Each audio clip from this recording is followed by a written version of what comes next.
पिता, नालायक, प्रेम पत्र तो मैंने भी खूब लिखे थे उस समय, मगर पुत्र, मगर क्या पिता, तुम्हारे तरह इतना गलत व्याकरण नहीं लिखा था।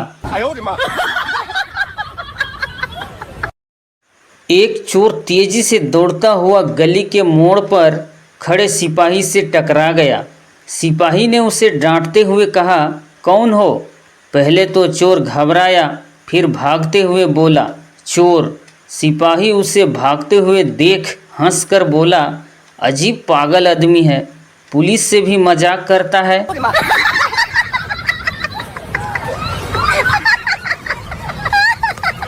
जज, आप दोनों के घरेलू झंझटों को देखते हुए मैं आपको सुझाव दूंगा कि आप अपने पति को तलाक दे दो। औरत, क्या कहा? तलाक? मैंने उसके साथ जीवन के 3 साल व्यतीत किए हैं और आप चाहते हैं कि वे शेष जीवन सुख से जिए? संभव नहीं।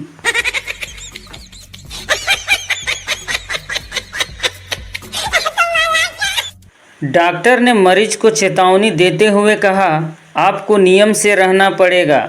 मैं तो हमेशा नियम से ही रहता हूँ। मरीज, यह तो आप ठीक नहीं कह रहे हैं। कल शाम को मैंने आपको एक सुंदर लड़की के साथ पार्क में बैठे देखा था। डॉक्टर, वह तो मेरा हमेशा का ही नियम है।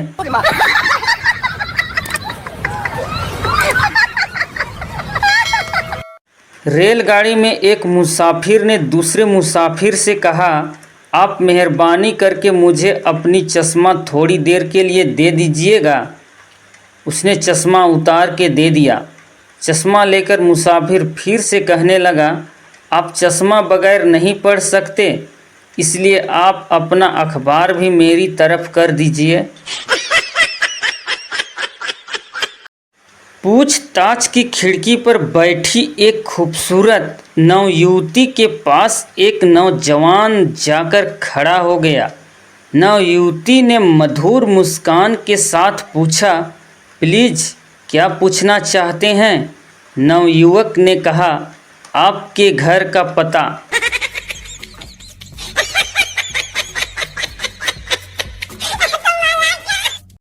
एक व्यक्ति कुछ देर से देख रहा था कि उसकी बगल में बैठा हुआ आदमी कुछ कह रहा है। थोड़ी देर बाद उसने उसे संबोधित करते हुए कहा, श्रीमान जी, आप बहुत देर से मुझसे बातें किए जा रहे हैं, परंतु मैं बहरा हूँ, ज़रा ज़ोर से बोलिए ताकि आपकी बातें सुन सकूं। दूसरे आदमी ने उत्तर दिया, श्रीमान, मैं आपसे कुछ नहीं कह रहा हूँ, बल्कि च्युइंगम चबा रहा हूँ।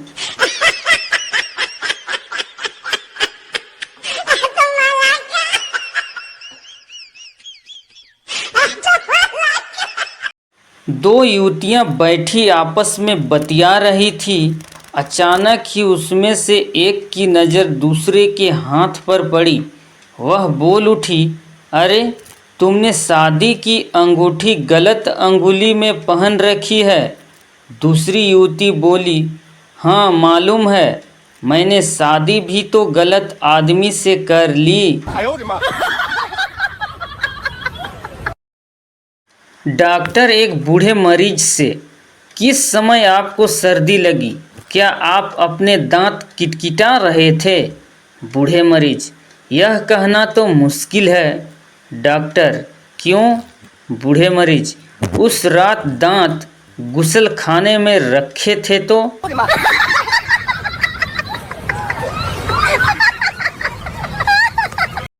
एक लड़का दीवार पर टांगी एक तस्वीर को देखकर डरने लगता है।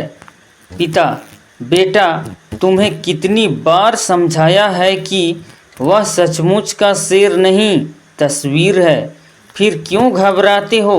बेटा, मैं घबराया नहीं पिताजी, पर मुझे यह चिंता बनी रहती है कि वह बेचारा कब से भूखा होगा।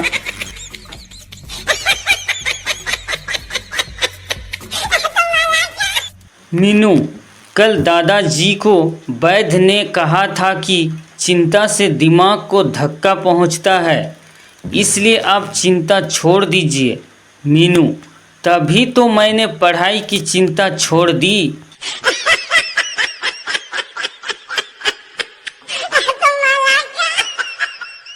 एक गंवार बड़े शहर में गया। यहाँ उससे कुछ दिन रहना था, इसलिए होटल में कमरा ले लिया। यहाँ खाने का क्या समय है, उसने मैनेजर से पूछा। मैनेजर ने कहा, नाश्ता सुबह 7 बजे से 11 बजे तक, दोपहर का खाना 12 बजे से 3 बजे तक और रात का खाना 6 बजे से 7 बजे तक। गंवार ने कहा, इतना समय खाने में ही लग जाएगा तो मैं शहर कब घूमने जाऊंगा।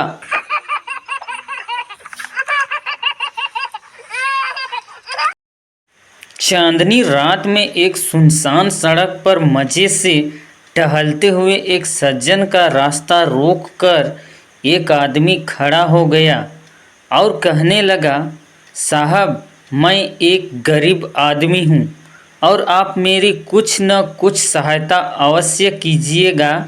देखिए, इस भरी हुई पिस्तौल के सिवाय मेरे पास कुछ भी नहीं है।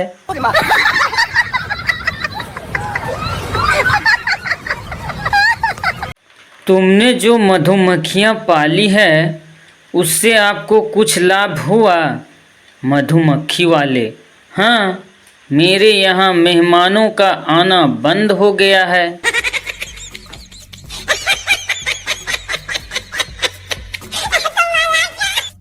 एक लड़की ने अपने विवाह के अवसर पर पुराने प्रेमी को निमंत्रण पत्र भेजा। जवाब में प्रेमी ने बधाई का तार इस कदर भेजा, ईश्वर करे यह शुभ दिन बार बार आए।